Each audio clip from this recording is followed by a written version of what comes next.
So probably should have thought of an introduction to do, and I did not. So, uh, this is, I guess, a subset of draw functional, which we're starting. I recorded the speed paint of our uh, most recent player's character, and I have with me today Connor the DM to talk while the speed paint happens. Go And fast, eat ass.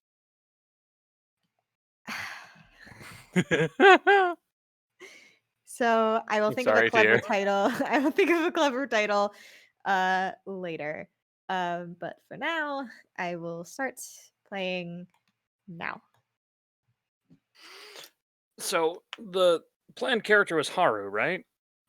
Yes. So Haru is a kitsune, and his class is Oracle. So why don't we Yep. start off with talking about what Oracle is, because that's not in the base game. No, not at all. So my to give a bit of background, my first my first real DMing experience was in a Pathfinder game that came before this one, and the biggest thing that I took away from it was that I really enjoyed all of the options. So there's a lot of homebrew content that appears in this game. Some I make, other stuff that I will procure from the internet. I always attempt to uh, credit when I've found it somewhere. Even in the feats compilation, every single one of them has the creator listed afterwards. So I try my darndest to, but the Oracle is a homebrew that I found made by. Give me a second. I can actually get the proper name. Um, Oh yeah. I yeah. mean, while you search that up, you can watch me learn how to draw a fox in real time Yeah. or speed up time. Well, I mean, it's not something you typically draw. In fairness. I Haru's gonna make me into a furry artist, but only Yeah, for great. foxes. Gonna make that big money. Where is it? The Google Drive page says that it was made by. Where does it say? Saved to my drive. I'll find it in a second. But basically, the idea behind the Oracle is that it is a divine caster that is different from the others. Paladin, cleric, even druid to a point, which can technically be classified as a divine caster. They all receive their powers from reverence and willfully following a deity in some manner. Praying to a god, devoting yourself to some oath, protecting the earth, what have you, stuff like that. The oracle is different in the sense that it's not it's almost always not a willful selection.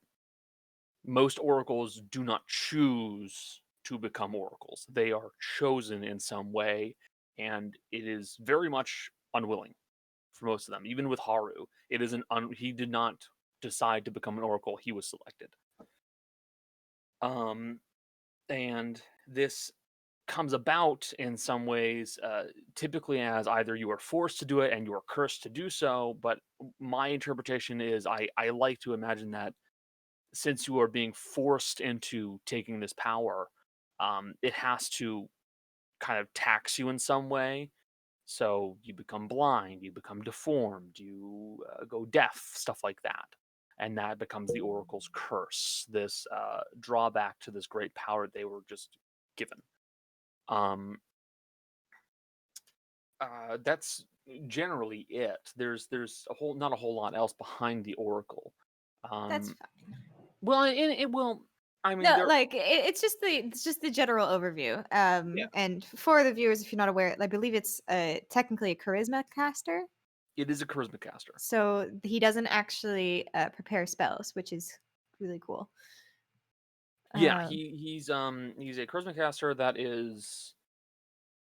I believe he just has he selects the spells and that's well no with Haru I think he could technically select more spells but he just sticks with the ones he has mhm. because all he does is heal.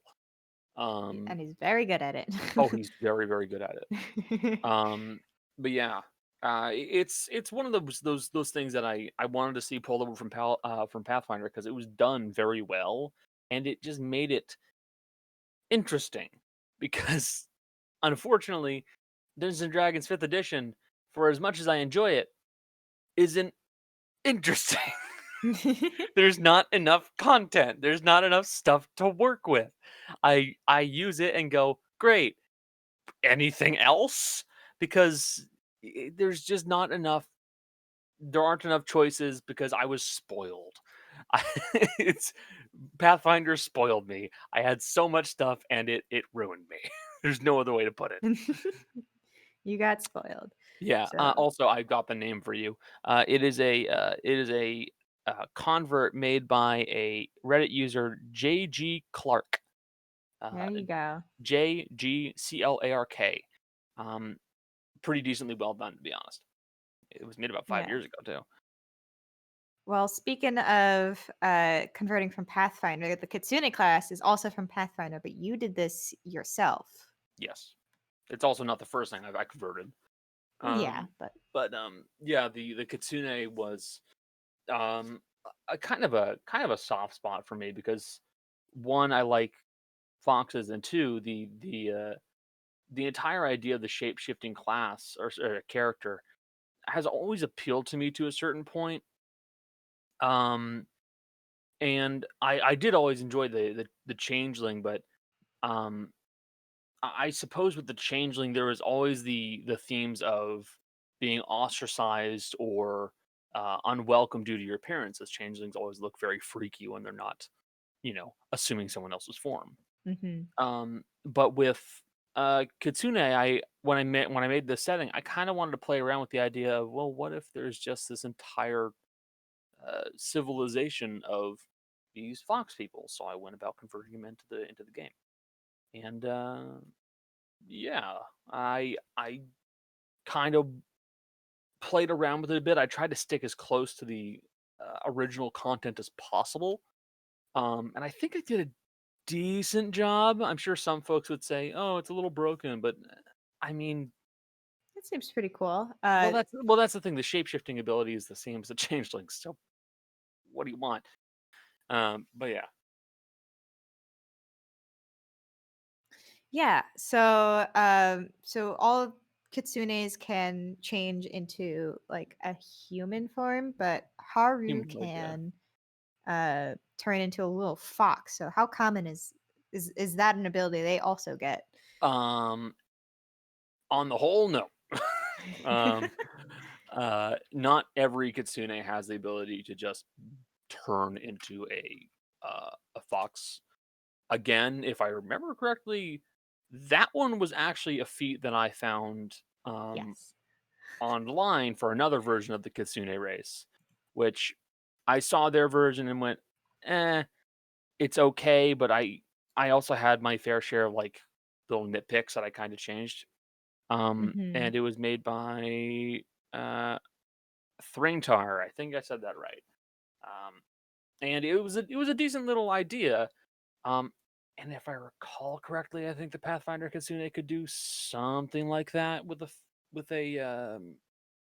with some kind of a feat or a trait, something like that. I genuinely can't remember off the top of my head. I'd have to double check it. But Possibly. nope, I was right. It is indeed a trait that they can get to just turn into a fox. But yeah, it always seemed like a good idea that the weird shapeshifty race can just, you know, suddenly turn into a fox because yeah, why not? I think it's very cute. I'm glad he can do it. Oh yeah, and it's and awesome. Cody seems to understand the best times to turn into a little fox. Yeah. Cody has a shockingly decent grasp of when the best time to do something either comedic or um or just clever is, because there really are these moments where I'm thinking, well, they'll probably just, I don't know, dig a hole in the snow and find the cave. Okay, cool. We'll move on with this. And then Cody pipes up and goes, actually, I'll just turn into a fox and dive into the snow. I'm like, that's Actually, a lot funnier. Do the little fox pounds, which Yeah, is the so fox cute. hop. And then Gave that us a became gave the thumbnail of that it episode. it became the thumbnail. It was a scene that was maybe 5 minutes, and it became the thumbnail. Yeah, sometimes it'd be like that. I mean, it worked. It was a decent scene. And I drew a fox butt. Yeah, So you drew a fox's ass, which if you become proficient in drawing furry art, won't be the first time or the last. well, if I ever open up furry commissions, it won't be NSFW, so there will probably be not that many asses actually. Honey, with the money for with the fun with the money that Look, those furry artists can make, I don't know. no, Connor, I make enough that I don't need to do that. Uh, And I don't have the innate desire to do it either, so that probably won't be happening. This is nothing. This is no knock against furry artists. I have to clarify. It's just not for me. It's not what I'm doing. But yeah, if you want to do it, go ahead. yeah. Go whole hog or whole It's fox. don't say whole hog. That might mean something very different. Anyway, that we're wrapping up the speed fit. That is Oh about shit, it. we almost done? Oh damn. Well, the actual paint is over, and I don't want the Oh image to be Haru for like 30 minutes. So thank you for joining me this time. yeah, no Not sure problem. when I'm going to do another speed paint, but thank you for guys for watching as well. If you liked it, please check out our D&D game, or we also do video games, and we also play Monster of the Week, and we do random one shot sometimes. So there's a lot of content on this channel. Yep. But thank you so much, and see you around. Yes, indeed.